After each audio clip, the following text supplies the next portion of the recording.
بسم اللہ الرحمن الرحیم۔ السلام علیکم ورحمۃ اللہ وبرکاتہ۔ آج ہم اس ویڈیو میں حضرت حزقیل علیہ السلام کے بارے میں بتائیں گے کہ وہ کون تھے اور حضرت حزقیل علیہ السلام کی قوم کا ایک بڑا ہی عبرت خیز اور انتہائی نصیحت آمیز واقعہ جس کو خداوند قدوس نے قرآن مجید کی سورہ بقرہ میں بیان فرمایا۔ سب سے پہلے حضرت حزقیل علیہ السلام کون تھے؟ یہ حضرت موسیٰ علیہ السلام کے تیسرے خلیفہ ہیں جو منصب نبوت پر سرفراز کیے گئے۔ حضرت موسیٰ علیہ السلام کی وفات اقدس کے بعد آپ کے خلیفہ اول حضرت یوشع بن نون علیہ السلام ہوئے جن کو اللہ تعالیٰ نے نبوت عطا فرمائی۔ ان کے بعد حضرت غالب بن یوحنا علیہ السلام حضرت موسیٰ علیہ السلام کے خلافت سرفراز ہو کر مرتبہ نبوت پر فائز ہوئے۔ پھر ان کے بعد حضرت حزقیل علیہ السلام حضرت موسیٰ علیہ السلام کے جانشین اور نبی ہوئے۔ حضرت حزقیل علیہ السلام کا لقب ابن العجوز یعنی بڑھیا کے بیٹے ہے اور آپ ذوالکفل بھی کہلاتے تھے۔ ابن العجوز کہلانے کی وجہ یہ ہے کہ یہ اس وقت پیدا ہوئے تھے جبکہ ان کی والدہ ماجدہ بہت بوڑھی ہو چکی تھی، اور آپ کا لقب ذوالکفل اس لیے ہوا کہ آپ نے اپنی کفالت میں لے کر 70,000 انبیاء کرام کو قتل کرا دیا تھا جن کے قتل پر یہودی قوم آمادہ ہو گئی تھی۔ پھر یہ خود بھی خدا کے فضل و کرم سے یہودیوں کی تلوار سے بچ گئے اور برسوں زندہ رہ کر اپنی قوم کو ہدایت فرماتے رہے۔ اس کے بعد ہم اس واقعے کی طرف چلتے ہیں جو حضرت حزقیل علیہ السلام کی قوم کا انتہائی نصیحت آمیز اور عبرت خیز واقعہ ہے۔ اس کا واقعہ یہ ہے کہ بنی اسرائیل کی ایک جماعت جو حضرت حزقیل علیہ السلام کے شہر میں رہتی تھی، شہر میں طاعون کی وبا پھیل جانے سے ان لوگوں پر موت کا خوف سوار ہو گیا اور یہ لوگ موت کے ڈر سے سب کے سب شہر چھوڑ کر ایک جنگل میں بھاگ گئے اور وہیں رہنے لگے۔ تو اللہ تعالیٰ کو ان لوگوں کی یہ حرکت بہت زیادہ ناپسند ہوئی، چنانچہ اللہ تعالیٰ نے ایک عذاب کے فرشتے کو اس جنگل میں بھیج دیا جس نے ایک پہاڑ کی آڑ میں چھپ کر اور چیخ مار کر بلند آواز سے یہ کہہ دیا کہ موت ہوا، یعنی تم سب مر جاؤ۔ اور اس بھیانک چیخ کو سن کر بغیر کسی بیماری کے بالکل اچانک یہ سب کے سب مر گئے جن کی تعداد 70,000 تھی۔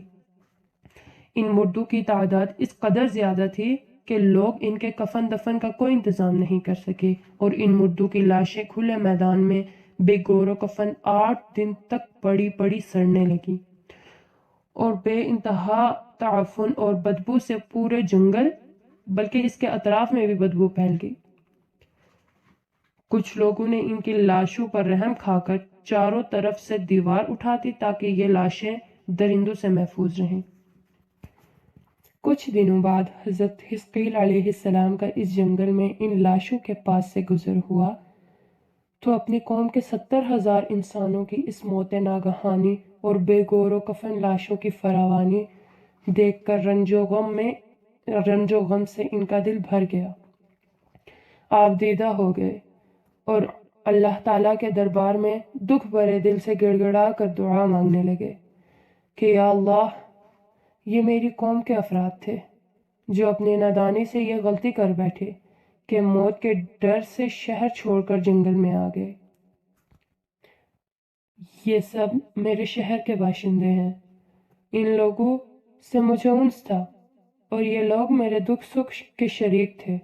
افسوس کہ میری قوم ہلاک ہو گئی اور میں بالکل اکیلا رہ گیا ہوں۔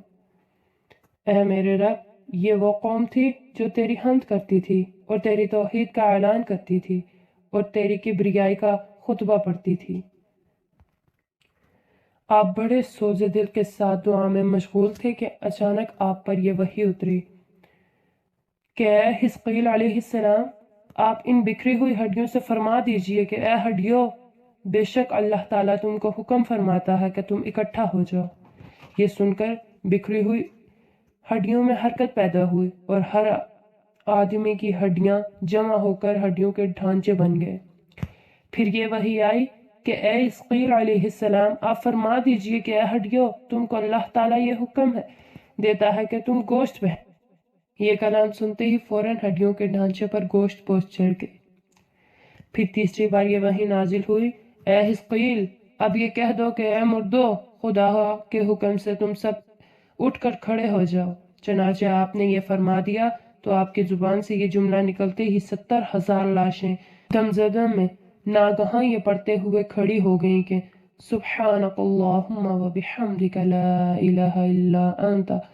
پھر یہ سب لوگ جنگل سے روانہ ہو کر اپنے شہر میں آ کر دوبارہ آباد ہو گئے اور اپنی عمروں کی مدت بھر زندہ رہے، لیکن ان لوگوں پر اس موت کا اتنا نشان باقی رہ گیا کہ ان کی اولاد کے جسموں سے سڑی ہوئی لاش کی بدبو برابر آتی رہی، اور یہ لوگ جو کپڑا بھی پہنتے تھے وہ کفن کی صورت میں ہو جاتا تھا، اور قبر میں جس طرح کفن میلا ہو جاتا ہے ایسا ہی میلا پن ان کے کپڑوں پر نمودار ہو جاتا تھا۔ چنانچہ یہ اثرات آج تک ان یہودیوں میں پائے جاتے ہیں جو ان لوگوں کی نسل سے باقی رہ گئے ہیں۔